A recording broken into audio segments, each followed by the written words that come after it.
Hello everyone, कैसे हैं आप सब लोग। आई होप सभी ठीक होंगे। अभी कुछ दिन पहले आप लोगों को शायद पता ही होगा, हाल ही में सिरमौर जिले में दो भाइयों ने एक महिला से शादी की है। उस बात को काफ़ी लोगों ने कहा है कि हमारी परंपरा है, बहुत अच्छी बात है, और काफ़ी लोग उसका समर्थन भी कर रहे हैं, कुछ लोग उसका विरोध भी कर रहे हैं। मैं भी इस चीज़ का विरोध करती हूँ। वो इसलिए क्योंकि परंपरा है नहीं है वो एक अलग चीज़ है। विरोध मेरा इस वजह से है कि क्यों, मतलब पुराने ज़माने में जो चीज़ें चलती थी और अब जो ज़माना आया है उस चीज़ को क्यों कैरी कर रहे हैं, किस लिए। मतलब एक महिला के दो पति होना कहाँ तक सही है।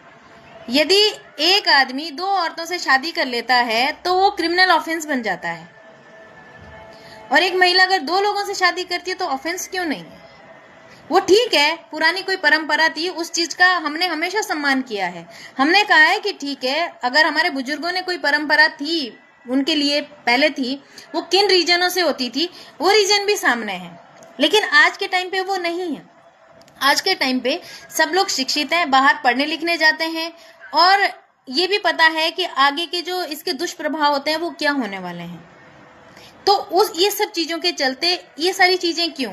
और एक और इनके कोई हैं, उनका बयान भी आया था, उन्होंने कहा कि वो अपने इस क्षेत्र को जो है एसटी क्षेत्र घोषित करना चाहते हैं, इसलिए हम इस परंपरा को जो है और आगे बढ़ाना चाहते हैं। तो आपको अगर एसटी क्षेत्र अपने यहाँ को घोषित करना है तो क्या आप एक महिला की दो तीन लोगों से शादियां कराते फिरेंगे इसलिए वो एसटी घोषित होगा। भाई आपको गलत फहमी है कि एक महिला की दो चार लोगों से शादी कराने से वो क्षेत्र एसटी घोषित हो जाता है। एसटी या एससी जो भी क्षेत्र घोषित होता है वो उनकी आर्थिक स्थिति को देख करके किया जाता है, उनकी सुविधाओं को देख करके किया जाता है, ना कि एक आदमी एक महिला की दो तीन लोगों से शादी कराने से वो हो जाएगा। तो ये बयान भी एक बचकाना बयान है हमारे लिए, एक महिला के लिए, एक लड़की होने के नाते, एक महिला होने के नाते मैं इस चीज़ का विरोध करती हूँ।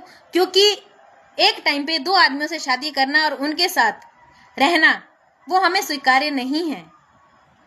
फिर क्यों वो कहा जाता है कि ये महिला पतिव्रता है, क्यों वो करवे चौथ का व्रत एक के लिए रखा जाता है, क्यों ये सारी परंपराएं करी जाती है, और भी बहुत सारी परंपराएं जो महिलाएं करती हैं पतियों के लिए, क्यों फिर की जाती है। आप कितनों के लिए करेंगी, एक के लिए, दो के लिए, तीन के लिए या चार के लिए। तो ये कहाँ तक सही है। मुझे तो ये बात गलत लगती है। अब जिन्होंने ये किया है वो उनकी मर्जी है, देखो स्वतंत्र है वो। अगर उनके यहाँ इस चीज का कोई विरोध नहीं हो रहा है, आपस में वो रजामंदी करते हैं। और बाकी आते हैं महिलाओं की स्थिति पर। ठीक है, इनके जो हस्बैंड है दोनों के दोनों अच्छी नौकरियों पर है, अच्छी बात है, और लोग ये भी कह रहे हैं, मैंने कमेंट देखे लोगों के कि ये तो लाडली बन के रहेगी, ये तो ये बन के रहेगी, वो बन के रहेगी। लेकिन आप समाज को क्या सीख दे रहे हैं। अभी तो इनकी शादी हो गई, लेकिन कोई भी व्यक्ति, कोई भी माँ शायद ये नहीं चाहेगी कि उसकी बेटी के जो है दो दो तीन तीन पति हों। बड़ा अजीब लगता है सुनने में। हम अपनी परंपराओं को आगे बढ़ाते हैं, लेकिन वो परंपरा आगे बढ़ाइए जो बहुत अच्छी है। अगर हमको समाज में हम रहते हैं और हमें कोई अधिकार दिए हैं तो उस अधिकार का कभी भी गलत फायदा हमें नहीं उठाना चाहिए, उसका सही फायदा उठाने चाहिए जो न्याय हित में हो। और परंपरा वो आगे बढ़ाइए जिससे आप लोगों की पूरी दुनिया में जो है तारीफ हो।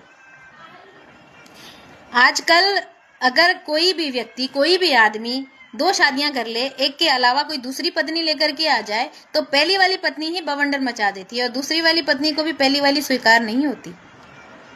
तो औरत के लिए भी वही है, आदमियों के लिए भी वही है, सबके लिए वही है। तो ऐसी परंपरा जो हमारे समाज को खोखला करती हो, जिस परंपरा से हमारे समाज में हमारी थूथू होती हो, ऐसी परंपराओं को कभी भी आगे नहीं बढ़ाना चाहिए। और ये कोई तारीफ के काबिल नहीं है। सिर्फ शादी कर ली इतना ही नहीं है, और भी बहुत सारी चीज़ें होती है, जीवन आगे चलाना होता है, उनके बच्चे होते हैं, बहुत सारी बातें इन चीज़ों में होती हैं। और दूसरी बात ये कि अगर कोई पारिवारिक बात परिवार तक ही रहे तो ज़्यादा अच्छा लगता है। उसको समाज में ला करके, उसको सोशल मीडिया पे ला करके इस चीज़ में फिर भी अपनी तारीफ समझना, ये मूर्खता है, ये कोई अच्छी बात नहीं है। बाकी जिसको ये अच्छा लग रहा है उसको अच्छा लगे, जिसने ये किया है उसका ये व्यक्तिगत मामला है, इस बारे में हम ज़्यादा कुछ नहीं कहेंगे। लेकिन सिर्फ मैं इतना कहना चाहूँगी कि अगर हमारे समाज में कोई चीज़ अच्छी है तो उसे ज़रूर सामने लाइए, ज़रूर सोशल मीडिया में वायरल कीजिए। लेकिन जो चीज़ गलत हो रही है उस चीज़ का इस तरीके से समर्थन करना ठीक नहीं है। और ये एक महिला के स्वास्थ्य के लिए भी खराब है, बहुत सारी चीज़ों के लिए ये खराब है। और अगर ये चीज़ आप लोगों को समझ में आती हैं तो बहुत अच्छी बातें, नहीं आती हैं तो भी कोई बात नहीं, ये चीज़ें तो फिर भी चलती रहेंगी। लेकिन हम इन चीज़ों का विरोध करते हैं। बाकी जैसा आप लोगों को सही लगे वो सही। Thank you so much.